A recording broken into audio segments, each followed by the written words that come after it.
Supreme court में वक्फ कानून पर शुरू हुई बहस मंदिर और मोक्ष तक पहुंच गई। जी हां, मुस्लिम पक्ष ने कानून पर 5 बड़े ऐतराज जताए तो सरकार ने कह दिया कि वक्फ इस्लाम का अनिवार्य अंग नहीं है।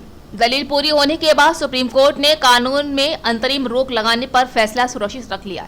जी हाँ, वक्फ बाय यूजर का मतलब है कि अगर कोई जगह लंबे समय से मस्जिद या कब्रिस्तान जैसी काम के लिए इस्तेमाल हो रही है तो उसे वक्फ मान लिया जाता है, भले ही उसके दस्तावेज मौजूद हो या नहीं। वही सीनियर एडवोकेट कपिल सिब्बल ने तर्क दिया है कि वक्फ बाय यूजर इस्लाम में एक स्थापित परंपरा है जिसके तहत लंबे समय से धार्मिक या सामुदायिक उपयोग में रही संपत्तियों जैसे मस्जिद, कब्रिस्तान, दरगाहों को बिना औपचारिक दस्तावेजों के वक्फ माना जाता है। ऐसी संपत्तियां ईश्वर को समर्पित होती हैं और उन्हें कभी समाप्त नहीं किया जा सकता है।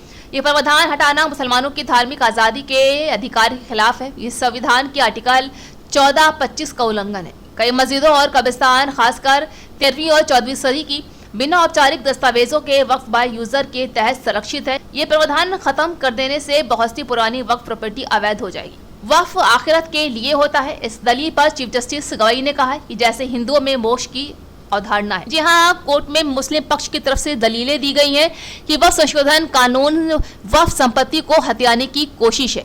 ये अल्पसंख्यक समुदाय के धार्मिक अधिकारों पर हमला है। जो डिस्ट्रिक्ट कलेक्टर विवादित संपत्तियों का सर्वे करेगा वो सरकार का नुमाइंदा है, इसलिए हमेशा सरकार के पक्ष में ही फैसला करेगा। वही सीनियर एडवोकेट कपिल सिब्बल ने कहा है कि कलेक्टर ये तय करेगा कि जिस संपत्ति पर रजिस्ट्रेशन की मांग की गई है उस पर कोई विवाद है या नहीं।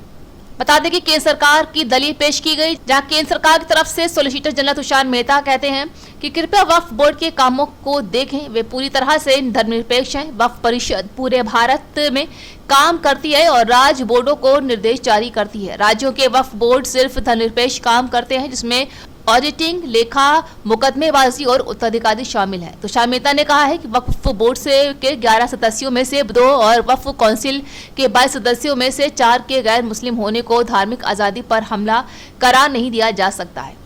बता दें कि कानून की धारा 3C के तहत किसी भी केंद्र या राज्य सरकार की प्रॉपर्टी, किसी सरकारी बोर्ड, निगम या संस्थानों की जमीनों को वक्फ प्रॉपर्टी घोषित नहीं किया जा सकता है। तो वही धारा 3C के तहत जिला कलेक्टर किसी प्रॉपर्टी को वक्फ के तहत डिनोटिफाई कर सकता है। यानी अगर किसी विवादित को सरकारी प्रॉपर्टी मानता है तो जब तक उसका निपटारा नहीं हो जाता है वो प्रॉपर्टी वक्फ की प्रॉपर्टी नहीं मानी जाती। वहीं दोनों पक्षों की दलील सुनने के बाद सुप्रीम कोर्ट ने अपना फैसला सुरक्षित रख लिया है, जहां अपने फैसले में कोर्ट कुछ विवादित प्रावधानों जैसे वक्फ बाय यूजर और गैर मुस्लिमों की नियुक्ति पर अंतरिम रोक लगा सकता है, जैसा कि पहले की सुनवाई में संकेत दे सकता है। अगर कोर्ट को यह लगता है कि नया वक्फ कानून संविधान के मूल ढांचे का उल्लंघन करता है तो इस मामले को विस्तृत सुनवाई की जरूरत है, तो इसे बड़ी बेंच के पास भेजा जा सकता है। वैसे सुनवाई के लिए कुछ प्रावधानों को रद्द किया जा सकता है या सरकार से पूरा कानून ही वापस लेने को कहा जा सकता है।